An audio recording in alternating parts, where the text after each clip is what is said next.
Hospice is a wonderful program. Hospice is, first of all, a beautiful word. The Latin meaning is actually help over a difficult journey. Their mission is to try and make the last days, weeks, months of a person's life as full, as complete, and as comfortable as it possibly can be. They are trying to help you feel better and keep you at home. I would recommend it to anybody. Hospice is the process of helping patients live well during their final phase of life and actually asking the patient what they would like and what their goals are. They are not so much afraid of dying. They're afraid of suffering and they want to make sure there's a plan of care. What we have found both clinically and statistically is our patients with end-stage medical problems do better when they're on the hospice path. I personally believe this is because they get one-on-one care from the hospice team that truly addresses the things each and every day that adds to their quality, their dignity, and their comfort. 6 months ago, I was so sick, I thought I only had days, maybe weeks to live. When I started not feeling too well, I went to the doctor and ended up in the hospital. The second time I ended up in the hospital, my daughter said to the doctor, "Is this going to go on every week?" And he said, "Well, we have a wonderful hospice program." My daughter and I talked about it and decided to try it. And it was the best thing we did. They were very clear about things.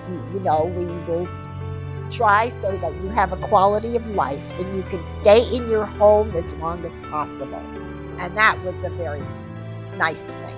I mean, it's just great to get up in your own bed, and fix your own breakfast and know the nurse is coming or the aide is coming. And they cheered me up so much that 7 months later, I'm still here. With hospice, I didn't have to go to hospitals anymore or doctor's offices. Just everyone came to me and was so loving and caring. That was just great. I could do what I want, when I want. I'm home. And that's the big thing, home. I never thought I would get such a special friend from the hospice program. And she is such a good fit for me. We just giggle all the time. Emotionally, I feel happy. The happiest I've been in a long time. My dad wasn't around as I was growing up. I used to see him twice a year, once for my birthday and once for Christmas. And then after my 9th birthday, I think it was, I never saw him again. He just wasn't a part of our life. And I got this phone call one day, and it was this lady that introduced herself as Mary. She was from hospice. And she said, "Fred, your dad is dying. He's under hospice care. And he wants to meet with you. He wants to be forgiven." I told her I didn't have an answer for her because I was carrying so much hurt.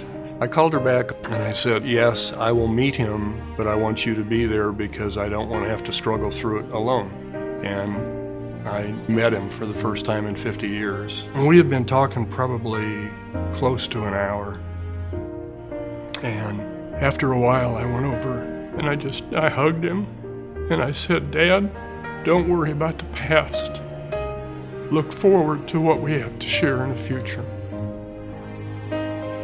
And it was like the weight of the world was just off our shoulders. Hospice Mary reminded me that my father's birthday was coming up in March. And so I talked to my sister and I said, "Let's throw a surprise birthday party for Dad." And so he came around the corner and there are 32 relatives sitting in the restaurant yelling happy birthday Ed. We were getting to know the father that neither one of us had known for our entire life and just having a very good time, but a very thankful time as well. Hospice Mary had been talking to Dad about his World War II experiences, and they started digging into it, and they discovered that there were medals that he should have been awarded, but never was. On a Saturday, we made arrangements to have a medal award ceremony for Dad, and it was the following Monday that Dad basically said, "I guess the medal ceremony happened at the right time. I'm ready." It was probably the best 5 months that I'd ever had because I truly got to know my father.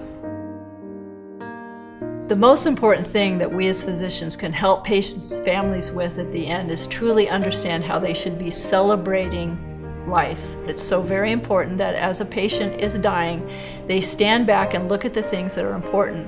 Those things are typically the things like the I love yous, the thank yous, the mending of fences. All of those things are done in the last weeks or months of life, and they are essential to that quality that we're trying to achieve.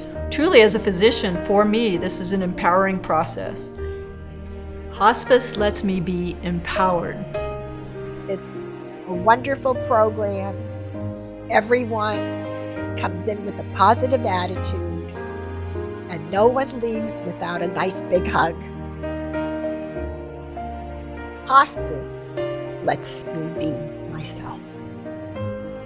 None of this experience, the new relationship with my father, none of it would have happened if it hadn't been for hospice. Dad lived as long as he did because of all the love and support he got from hospice and from all the people in hospice. I'm just very, very thankful that hospice got me back involved in my father's life. Hospice truly did allow me to be a son again.